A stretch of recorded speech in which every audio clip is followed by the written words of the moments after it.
আল্লাহর এক বান্দা ছিল নামাজে সেজদায়। তখন আল্লাহ রাব্বুল আলামিন তাকে ডাক দিয়ে বলে, বান্দা তুই যতই নামাজ পড়, যতই সেজদা কর, তোর জায়গা জাহান্নাম। এই কথা শুনে বান্দাটি বলল, আলহামদুলিল্লাহ।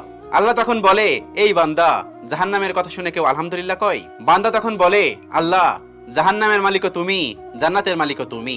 তুমি আল্লাহ খুশি হয়ে যদি আমাকে জাহান্নামও দাও, তাও আমার আপত্তি করার কোনো অধিকার নেই। আল্লাহ তখন বলেন, বান্দা, জাহান্নামে গেলে তুই পুড়ে যাবি, তোর খুব কষ্ট হবে। বান্দা তখন বলতেছে, আল্লাহ, কষ্ট শুধু আমার হবে না, তোমারও হবে। আল্লাহ তখন বলতেছে, বান্দা, তুই পুড়বি জাহান্নামের আগুনে, আমার কষ্ট হবে কেন? বান্দা তখন বলে, আল্লাহ, কোনো মায়ের কোল থেকে যদি কোনো বাচ্চা পানিতে পড়ে যায়, তাহলে কোনো মাই দূরে দাঁড়িয়ে থাকতে পারে না, দৌড়ে গিয়ে বাচ্চাকে কোলে নেয়। আমার বিশ্বাস ওই মায়ের চেয়ে কোটি কোটি গুণ দয়া তোমার বেশি।